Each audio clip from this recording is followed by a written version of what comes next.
Hello and welcome, ladies and gentlemen, boys and girls, story lovers all over the world, to another episode of Never Lost, where we retell the old folk and fairy tales so that they will never be forgotten.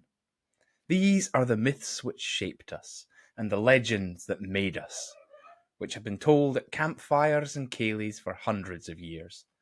And they are also just really good stories. Today's tale will be the Gay Goshawk. So, without further ado, let's sit back and start the story. A lang, lang time ago, when there were fairies and brownies and kelpies and selkies, and magic still lived in the forests and moors of Scotland's bens and glens, a fair young noblewoman named Lady Catherine was serving for a time as one of Queen Margaret of England's maids of honour. This was a common practice at the time. Noble families would send their daughters to serve the Queen, and in doing so, the girls would gain a degree of further education in what was expected of them, and if they were lucky, perhaps even find worthy husbands among the knights and nobles of the King's court at Windsor Castle.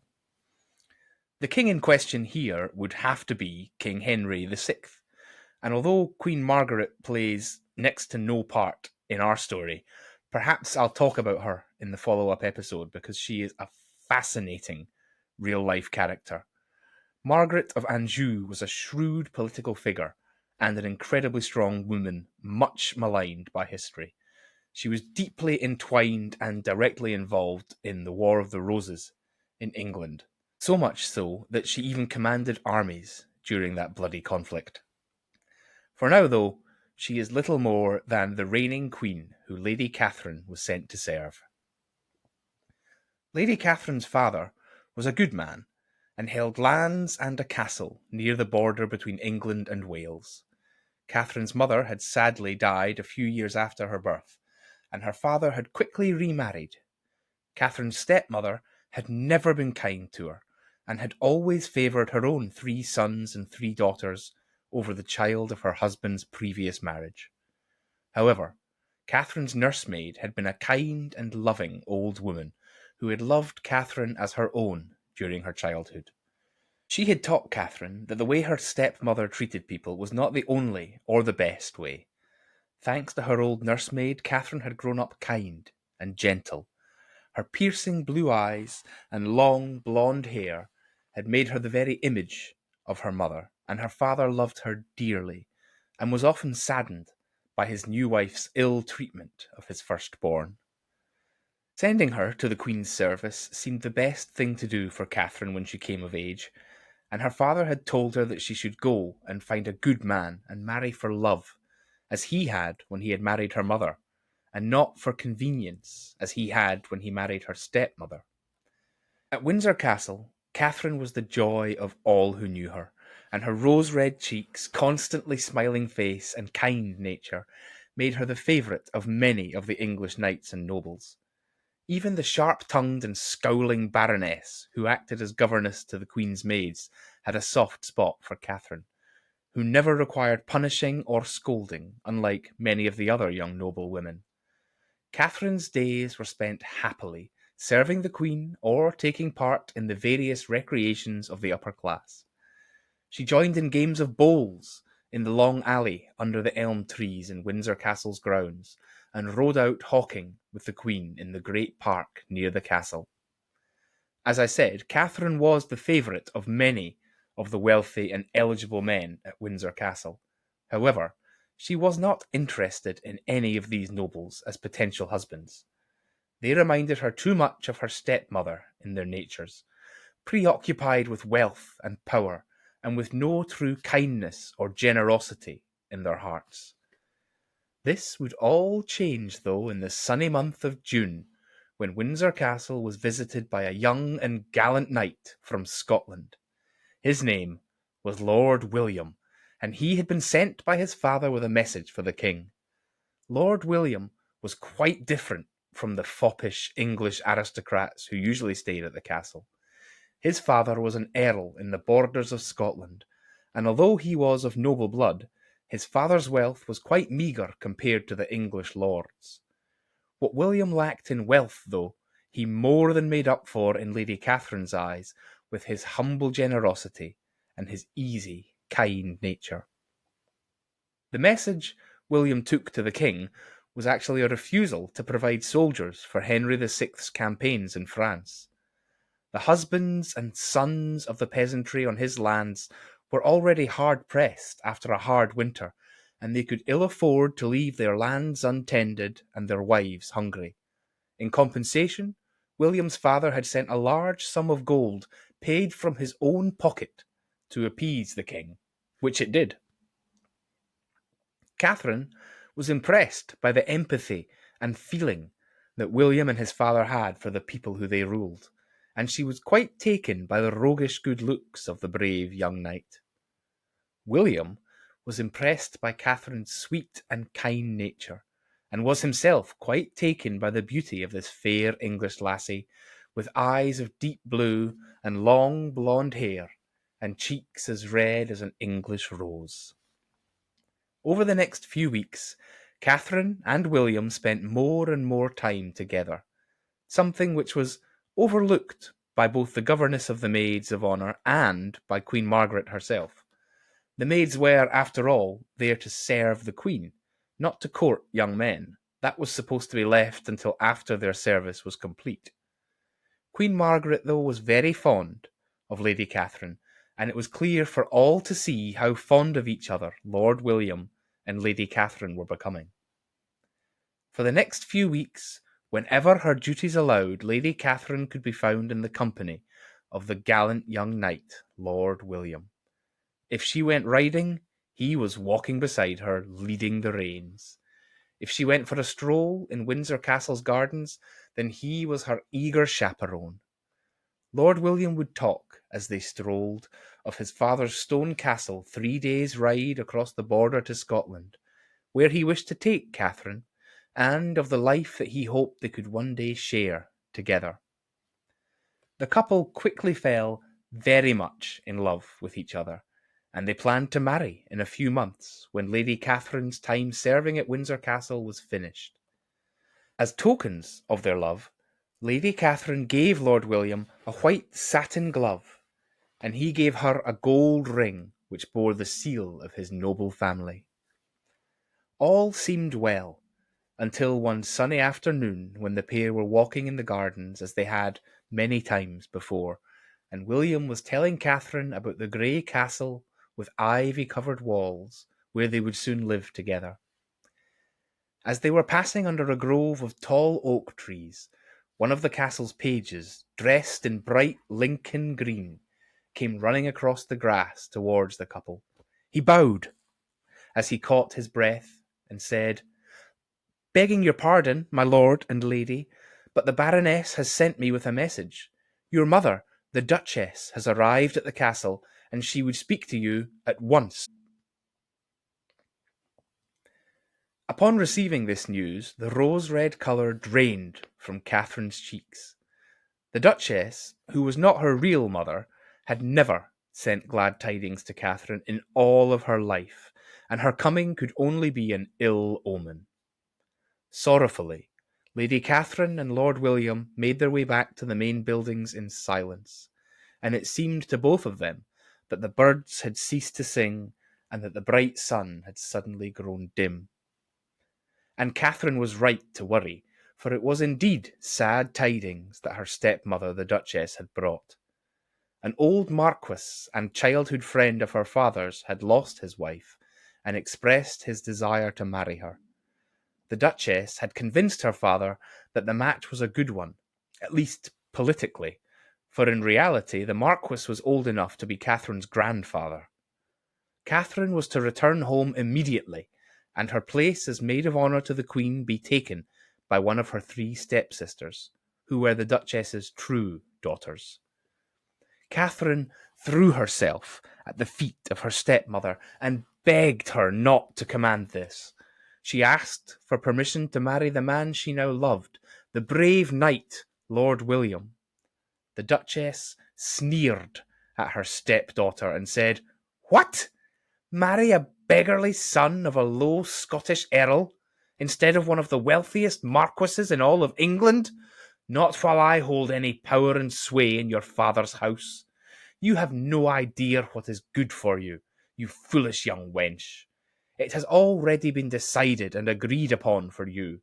Your waiting maid is packing your belongings as we speak, and you shall leave at once. Catherine was grief-stricken as she was immediately taken from the great hall and back to the turreted castle on the border of Wales, where her 3 step-brothers, 2 remaining step-sisters, and her father were waiting for her. The Duchess didn't even allow her to bid Lord William farewell before leaving. Lord William, too, was grief-stricken when he heard the news that Catherine had been taken, and she was to be wed to a wealthy English marquis. That same day he gathered his men-at-arms together and rode north, back to his father's stone castle, 3 days' ride across the border of Scotland. When Catherine reached her father's home, she besought him not to force her to marry the English marquis. The gentleman was wealthy, to be sure, and as noble as you could be without actually being royalty, but he was also older even than her father, and despite his nobility, had a reputation at court for being cruel and unfeeling towards his previous wife. She reminded her father that it was he himself who had encouraged Catherine to marry for love, which is what she wished to do with her dear Scottish knight, Lord William. Her father was not unfeeling towards her wishes, but more and more in his advancing years he had been ruled and controlled by the will of the Duchess, Catherine's stepmother. Despite his sympathy for Catherine, he was unwilling to go against his wife's command. Besides, the betrothal was already put in writing and agreed upon by the Marquis. To go back on it now would bring political dishonour to his family. Meanwhile, when Lord William arrived at his father's castle, 3 days' ride across the Scottish border, he shut himself inside his apartments in the great round tower and worried his family and the castle's servants by being so sorrowful that many believed he must have caught some illness or fever in England. He ate little and became pale and thin. His father, the Earl, tried in vain to coax his son into any of the activities which had once brought him such joy. But Lord William no longer cared to go hunting with the dogs or hawking with the birds. He wanted nothing more than to be left alone in his dimly lit rooms to dream of his lost love, Catherine. Lord William had always loved all living creatures, and he took great pleasure from his horses, his dogs, and his hawks. However, there was one pet which he loved above all others, which had been a constant companion to the young man for many years. It was a great gay goshawk. William had found the bird caught in a snare one day while he was hawking on the moor. He had freed the bird and nursed it back to health, taming it in the process. Goshawks are notoriously cantankerous hawks, but since the day he had freed the bird, it had been the happiest and gayest goshawk that anyone had ever seen, sitting on its perch just inside the window of William's bedchamber. One evening, while William was staring out of his window and sorrowfully stroking the plumage of his gay goshawk, he was shocked to near silence when the goshawk suddenly began to speak. "Hello, my master," the gay goshawk said suddenly. "What horrid thing has come to pass? What sadness doth your face trespass? Days has it been since you looked happy, and if truth be told, you're looking crappy. Did a servant break your favourite mug? Did you lose a fight with some English thug? I've never seen thee so dismayed. Are you pining for your English maid? Take a good look at yourself and ask if I can be of help." William was stunned. "Good Lord, Tam Olin," he said, for that was the name he had given the gay goshawk on the day he had rescued the bird. "You can speak." The gay goshawk replied, "I know. I must admit it's pretty wild. I've tried to talk since you were a child, but every time I tried to speak, it came out as a high-pitched screech." "You mean you've tried to speak before now?" asked William. "Of course," said the goshawk. "Like every time you put that ridiculous hood on my head before we went hunting. I mean, brown leather with my plumage? Seriously. But that's not important. How can I help you, William?" For the first time since William had been separated from Lady Catherine, a light began to grow behind his eyes. "You shall help me, my mildly offensive, stereotyped little feathered friend. Your wings are strong, and your eyes are keen. You will be able to find my love, the Lady Catherine, and carry a letter to my dear heart." "Okay," said the goshawk. "But how will I recognize her? Because, to be honest, all women look pretty much alike to me." "Not to worry, my friend," said Lord William. "You shall fly the length and breadth of England, checking each castle you come to. You will know her father's house by the small chapel on the west wall, surrounded by cherry trees. Also, outside Lady Catherine's bedchamber window grows a nodding birch tree, the leaves of which dance in the slightest breeze. Perch yourself in this birch tree, and when my lady goes with her sisters to hear mass at the chapel, you must sing your sweetest song. You will know my Lady Catherine, for she is the fairest of all the flowers in all of England. Her long blonde hair is like corn in summer time, and her eyes are blue like cloudless skies, and her cheeks are as red as an English rose." With that, William fixed a letter to Catherine to one leg of the Gay Goshawk, and he tied a strip of the satin handkerchief she had given him to the other. The letter assured Lady Catherine that William loved her above all else, and that somehow he would find a way to rescue her from her stepmother's clutches, if only she could forestall the marrying of the English Marquis. The Gay Goshawk took flight at once, and sped over Ben and Glen towards England. Once across the border, the goshawk began its long search. It flew over quiet farms and busy towns, never resting, stopping only to hover over any castle or stately mansion which might be the house of Lady Catherine's father. Day and night the goshawk searched the countryside, until at last, one evening, it came upon a castle near the border to Wales. This castle had a small chapel on the west wall, surrounded by cherry trees, and a nodding birch tree outside a high latticed window of a bedchamber. The gay goshawk flew down and perched itself among the dancing leaves of the birch tree, sure that it had found the right place. It tucked its head under its wing and slept until morning. The goshawk was awake with the first rays of the morning sun, and it did not have long to wait before the bell in the small chapel sounded, and a crowd of young ladies and maids came bustling out of the main building and began to make their way towards the chapel to hear the morning mass. They were all quite fair, but the goshawk had no trouble in telling which was his master's Lady Catherine, for she was indeed by far the most beautiful of them all, with cheeks as red as an English rose, and long blonde hair like corn in summer time. As soon as he saw her, the goshawk began to sing from his hidden perch in the birch tree as he never had before. Indeed, the sound which came from his throat was nothing like that of a goshawk, which normally just screeches, as you would expect a hawk to do. It sounded like the trilling and whistling of the sweetest nightingale, and all of the noble ladies and maids stopped to listen to the song as they passed, although they couldn't see the goshawk hidden in the branches of the birch tree. He was still singing when the ladies returned from mass, and Lady Catherine stopped again to listen as the others walked on ahead. It was the strangest thing, but even though it was clearly bird-song, she could almost hear between the notes the shape of words unsung.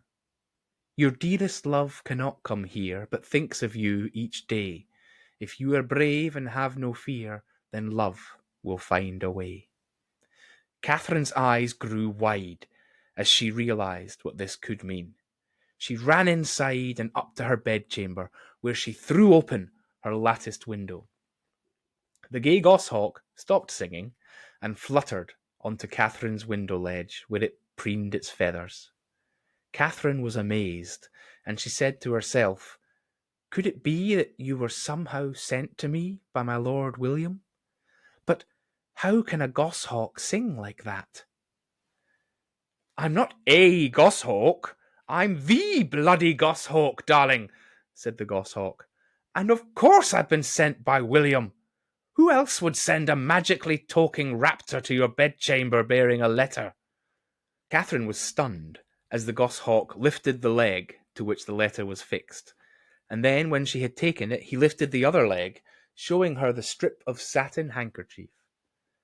As Catherine read the letter, the life and joy so long absent returned to her face. "My dear little goshawk, these are the happiest tidings that you could have brought. My kind, brave Lord William loves me above all else, and will surely find some solution to our troubles so that we can be together."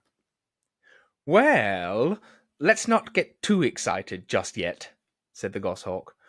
"William is the bravest and kindest of men, but he is still just a man, and I have yet to meet any man who could solve a problem which can't be solved by hitting it with something. I often watch them in the castle yard, you know, as they line up and practice hitting each other with sharp metal sticks, or get on their horses and hit each other with long pointy sticks. No, if this problem is to be solved, I expect it is you and I who shall have to solve it. Fortunately, I had a lot of time to think while I was searching for this castle, and I have a plan which should prevent your unwanted mating with this English marquis, and deliver you into the arms of Lord William." The Gay Goshawk told Lady Catherine his plan, and her face lit up like the morning sun. "Yes," she said, "it could work, and I'm sure my old nursemaid can be of help. She cared for me after my mother died, and has no liking for my stepmother, the Duchess, since she had the dear old woman dismissed after I was sent to Windsor. I think on horseback it should take about 5 days to reach Scotland's border." Catherine quickly tied the golden ring which William had given her to the piece of satin on the goshawk's leg, and said, "Go now, fly back to my love, and tell him in 1 week's time to set his bakers and his brewers to work, making a rich bridal cake and brewing the wedding ale. While the cake and ale are still fresh, I will join him at the Kirk of St. Mary near his home, the church which he often spoke of." With that, the goshawk spread its wings and began the long flight north back to William's castle, and Catherine began to implement the plan. She slipped out of the castle that evening and visited her old nursemaid, who stayed in a cottage not far from the castle.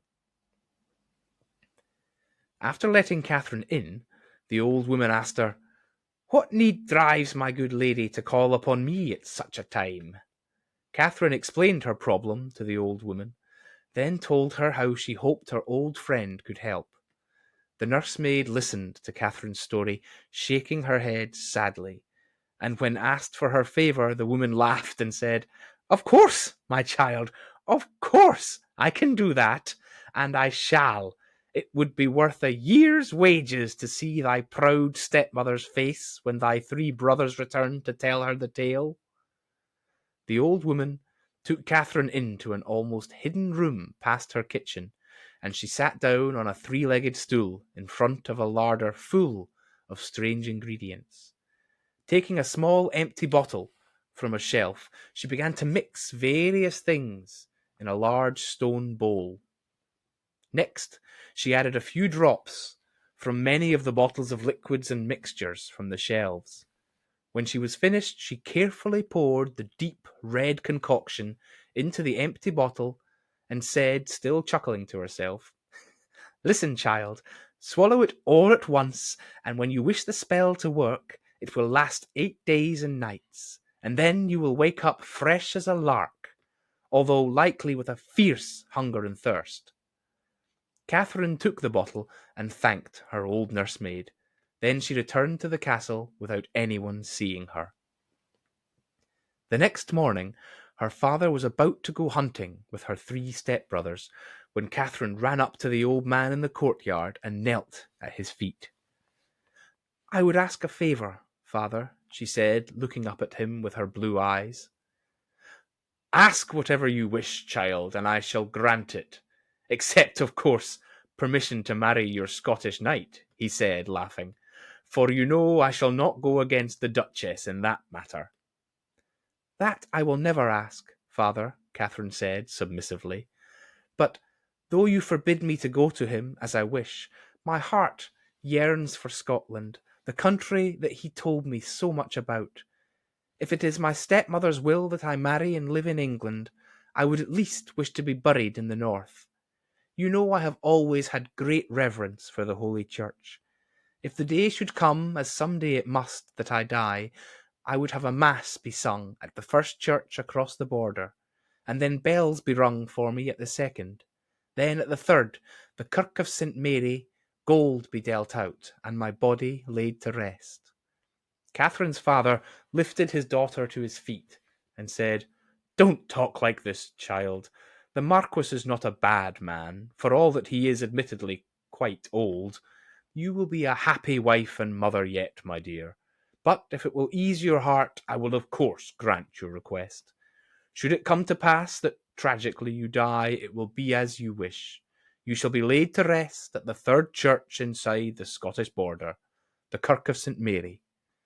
Then her father mounted his horse and rode off to the hunt with her 3 stepbrothers. As Catherine walked back to the main building of the castle, her stepmother approached and coldly asked, "What were you speaking to your father about, girl?"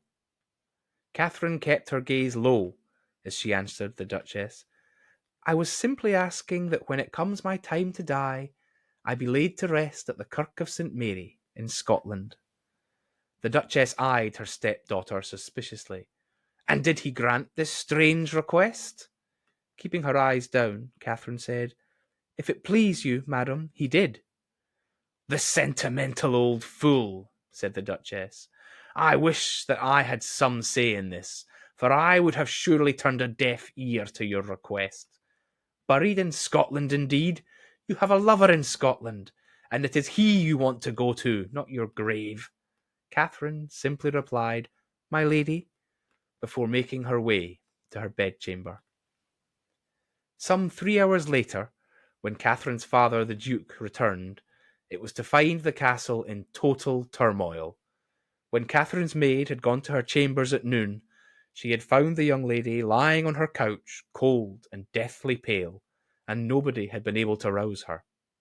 The Duke ran to her rooms, followed by her 3 stepbrothers and the Duchess.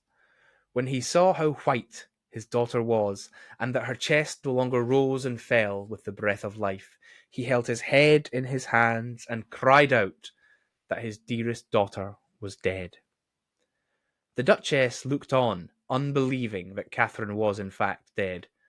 But after everyone else had gone, she had her own chambermaid, who was as cruel and wicked as her mistress, bring an iron spoon of hot lead, and she dripped the molten liquid onto Catherine's leg. But since Catherine neither cried out nor even stirred, the Duchess had to at least pretend to be satisfied that Catherine was indeed dead. The Duchess ordered Catherine's body buried by the chapel in the castle grounds by the west wall. But her father recalled well his daughter's last request, and commanded that it be fulfilled. So Catherine's 3 stepbrothers went out to the wood and cut down a great oak tree, which was quickly carved into a crude bier, and meanwhile her 2 stepsisters sewed a gown of purest white satin for Catherine to wear as a death shroud during her ride north. Catherine's silver-covered coffin was placed on the bier the next day, and along with a guard of the Duke's men-at-arms, her 3 stepbrothers rode north to the border of Scotland. The brothers did as the Duke had commanded, and Catherine had requested. At the first kirk they came to in Scotland, a mass was sung for the soul of Lady Catherine. At the second, bells were rung. And when they reached the Kirk of St. Mary, they would have laid the body of Catherine to rest, had they not been met outside the sacred ground by a large troop of Scottish spearmen, led by a fierce-looking knight with a goshawk perched on his shoulder. The knight commanded that the three brothers lay the bier down and step back. At first, the brothers objected. After all, what business was it of this upstart Scottish knight? However, a full troop of Scottish spearmen surrounding them was a convincing reason to listen to their commander, and the brothers eventually relented and put Catherine's bier with her coffin on top down on the ground. The knight ran up to the silver-covered coffin and removed the lid. Then, to the brothers' astonishment and chagrin, he lifted Catherine's pale white hand, and immediately she stepped gingerly out of her coffin and stood before them as the colour returned to her face and cheeks. Lord William, for he was the knight, gave Catherine a slice of bridal cake and a mug of wedding ale, for she had fasted for 8 days and nights, and she was famished and thirsty. Once she had eaten and drank, she faced her 3 step-brothers, who by this point had realised that they and their mother had been tricked. The eldest brother sneered at Catherine and said, "You will rue this day yet, you foolish woman. You could have married a marquis in England, and had land and title and gold to spare. Instead, you come to this beggarly land and give yourself to a poor Scottish knight, breaking your father and mother's hearts. I swear that the silver covering your coffin shall be the only portion of our father's fortune that your husband ever sees. Maybe poverty will bring you to your senses." Catherine laughed at her stepbrother and said, "Happiness is more than gold, brother, and a contented heart is better than a restless one which is always seeking riches. I had no mind to marry one who was already in his old age, and spend my youth nursing an ancient invalid. I shall wed my true love, who I would have you know is the son of an earl, and wealthy enough. My father will be happy, for I know that were he not under the thumb of the Duchess, he would never have allowed my betrothal to the Marquis. As for my cruel stepmother, 'tis no matter what she thinks, unfeeling crow that she is." At the insult to their mother, the 3 brothers made to draw swords, but the whole troop of Scottish spearmen levelled their spears at one word from William, and the brothers were forced to turn and go back to carry tidings of the affair to the Duchess. William married Catherine that very day at the Kirk of St. Mary. Her white satin shroud served as her wedding dress. The two lived a comfortable and happy life together, inheriting the old Earl's lands when he passed, and they were loved by the people as much, if not more, than the old Earl had been. The Gay Goshawk remained William's companion and his much-adored pet, and Lady Catherine even got him a friend, who sat on his perch next to him in the couple's bedchamber. It was a beautiful kestrel named Boris. That's the end of the tale of the Gay Goshawk. I hope you all enjoyed it. And I very much hope to see you next